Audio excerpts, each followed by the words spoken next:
இதற்குள்ள இருக்கிற சட்ட பார்வை, தார்மீக பார்வை, அவசரம், இது ஒரு கணக்கு கட்சி சார்பாக பேராசிரியர் சொல்றாரு. ஆனா முதல்வர் இதெல்லாம் யோசிச்சிருப்பாரா? அவருடைய கணக்கு என்னவா இருக்கு?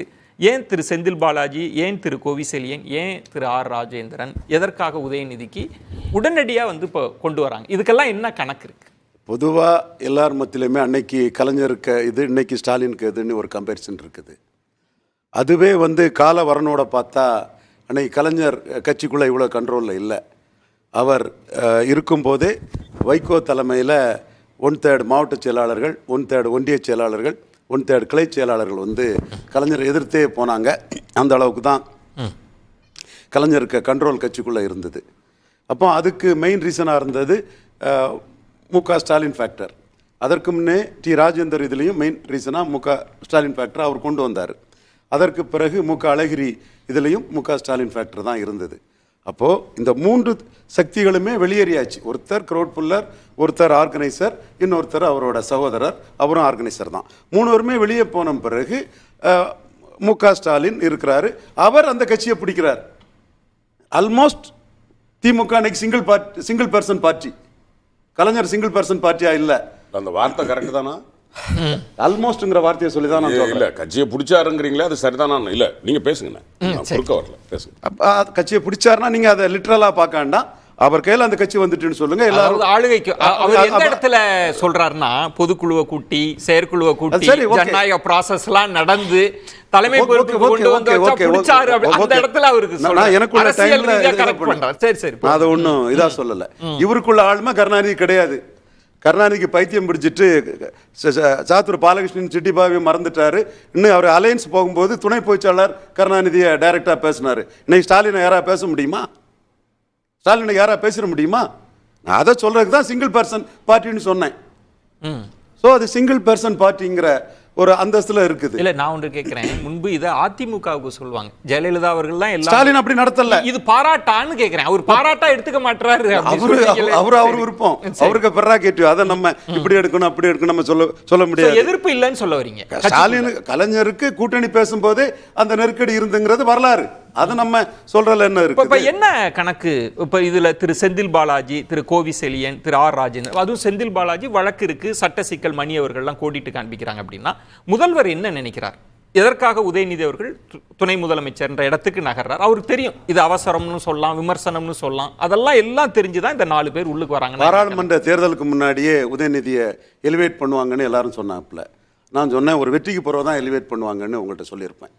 அதே மாதிரி வெற்றிக்கு பிறகு எலிவேஷன் கொடுத்துருக்காங்க. உதயநிதி கட்சிக்கு ப்ளஸ்ன்னு ரவீந்திரன் சொல்றதுல நான் மறுக்கல. வேல்யூ அடிஷன் தான், ப்ளஸ் தான். அவருக்கு மற்ற இன்னொருத்தரோட அவர் ப்ளஸ் தாங்கிறது கட்சிக்காரங்க ஏற்றுக்கிறாங்க, கேடர்ஸ் ஏற்றுக்கிறாங்கிறதும் 100க்கு 100 உண்மையான. அவசரம்ன்ற இடம் இல்லை, மக்கள் அப்படி யோசிக்க மாட்டாங்கன்றீங்க. ஸ்டாலினுக்கு லாபமா நஷ்டமானு அவர் பார்த்து செய்கிறது தான். இதில் வேற எதுவுமே இல்லை. சரி, நான் அந்த இடம் ஜெயலலிதா சிங்கிள் பர்சன் பார்ட்டியாட்டே செயல்பட்டாப்புல. ஸ்டாலின் அப்படி செயல்படலை. ஸ்டாலின் வெற்றி காரணமே கூட்டணி தான்னு காஞ்சிபுரம் மாநாட்டில் பேசுகிறாருன்னு சொன்னால், அவருக்கு அந்த உண்மை தெரிஞ்சிருந்தாலும் கூட அதை அவர் மேனிஃபெஸ்ட் பண்ணதுக்கு தயார் இல்லை. என்னை பொறுத்தவரை அது ஆல்மோஸ்ட் கலைஞருக்கு பார்ட்டியில் எல்லாரும் கேள்வி கேட்டாங்க. இவர்கிட்ட கேள்வி கேட்கறதுக்கு இந்த கட்சியில் யாரும் இல்லைங்கிற லெவலில் தான் நான் இந்த கட்சியை நான் பார்க்குறேன். செந்தில் பாலாஜி அவர்களுக்கு என்ன? செந்தில் பாலாஜியை பொறுத்தளவில் 2021 மேற்கு மண்டலத்தில் திமுக, பாஜக, பாமக அணி 2/3 சீட்டை ஜெயித்தாங்க. மற்ற எல்லா பகுதியிலையும் திமுக ஜெயிக்கும் போது அந்த பகுதியில் அதிமுக 2/3 சீட் ஜெயித்தாங்க. அப்போ கரூரில் 4 சீட்டும் செந்தில் பாலாஜி வெற்றி பெற்றிருந்தார், அந்த மாவட்ட செயலாளராக இருந்து. அது தென் எம்ஆர் விஜயபாஸ்கரை எதிர்த்து அது தோத்தா அவருக்கு எதிர்காலமே பாதிக்குங்க லெவலில் அவர் நின்று அதையும் ஜெயித்திருந்தார்னு சொல்லும்போது, இவர் ஒரு பெட்டர் ஆர்கனைசராக இருப்பாருன்னு அந்த மண்டலத்துக்கு ஒரு பொறுப்பாக இது பண்ணி இங்கே நாம் கட்சியை வளர்க்கணுங்கிற ஒரு முடிவெடுத்து, அதாவது வளர்ந்து தான் இருக்குது என்றாலும் மற்ற பகுதி அளவுக்கு இல்லைன்னு சொல்லும்போது மேலும் வளர்க்கணுங்கிற ஒரு முடிவெடுத்து அவர் அதை முன்னெடுக்கும் போது அதில் ஆர்கனைசர்னு பேர் எடுத்த செந்தில் பாலாஜி பாயிண்ட் பர்சனாக நியமிக்கிறாரு. அவர் உள்ளாட்சி தேர்தலில் பெரிய வெற்றியை ஏற்படுத்தி. இதன் மூலம் என்ன மெசேஜ்ன்றது என்ன இருக்கு, என்ன கணக்குன்றது? கட்சி, ஆட்சி, இது ரெண்டையும் அடுத்த ரெண்டுமே எனக்கு அசெட் வேல்யூன்னு சொல்றாரு. இப்போ கோவிசெலியன், ஆர் ராஜேந்திரன் அவங்க கொண்டு வருது. கோவிசெலியன், ஆர் ராஜேந்திரன் ராஜேந்திரன் வந்து மேற்கு பகுதியில் எடப்பாடி வந்து சேலத்தில் சாதிச்சார்.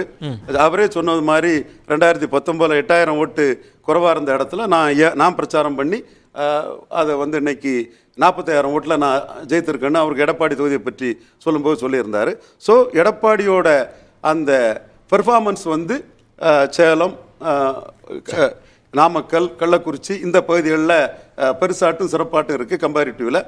ஸோ அந்த பகுதியில் இருந்து 2021 வந்து வெற்றி பெற்ற ஒருத்தர் வந்து பனமரத்துப்பட்டி ராஜேந்திரன். நம்மளே வந்து பனமரத்தி ராஜேந்திரன் மந்திரி அதுக்கு வாய்ப்பு இருக்குன்னு உங்கள் நிகழ்ச்சியில் கூட நான் சொல்லியிருப்பேன். ஸோ அது சோஷியலி வந்து அது அந்த பகுதியில் வெற்றி பெற்ற திமுகவை மேலும் ஸ்ட்ரெங்தன் பண்ணணும். அல்லது இது பாமகவுக்கு இதன் மூலம் ஒரு சவால்.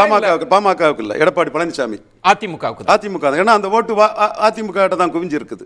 ஓகே. ஸோ அதிமுக கிட்ட குவிஞ்சிருந்த அந்த ஓட்டை நியூட்ரலைஸ் பண்றதுக்கான ஒரு வியூகமாக தான் அதை செய்யறாரு. அடுத்தபடியா 2 அட்டவணை பிரிவு சகோதரர்களுக்கு கொடுத்தது அருந்ததியர் உள்ள ஒதுக்கீடை எடப்பாடி ஆதரிக்கிறார். அதுல அவருக்கு வழக்கறிஞர்கள் பேசினதாட்டெல்லாம் அவங்களுக்கு வரவேற்பு அதெல்லாம் கொடுத்தாங்க, நம்ம பார்த்தோம். ஆனால் அதில் பறையர்களுக்கும் தேவேந்திர வேளாளர்களுக்கும் பாதிப்புங்கிற ஒரு கருத்து வந்து அந்த சமூக இளைஞர்கள் மத்தியில் உருவாயிருக்கு. பல கருத்தரங்கள் நடக்குது. நம்ம இதில் கூட சேக்கு தமிழரசன் பேசினார். ஸோ அந்த இதில் அவங்களோட உணர்வை மதித்து அவங்க அதிருப்தி அடையக்கூடாதுங்கிறதுல தேவேந்திர வேளாளருக்கு ஒரு கூடுதல் லாகாவும் பறையர் சமூகத்தை சேர்ந்த தகுதியானவர், நான் அவரை குறைச்சி மதிப்பிடல, ஆன் மெரிட் தான் அவர் வந்திருக்கிறார். மெரிட்ல வந்து அந்த சகோதரர் குறிப்பிட்ட நோக்கி நகர்ந்திருக்கிறார். நிகழ்ச்சியின் இப்பகுதியை இணைந்து வழங்குவோர் V-Guard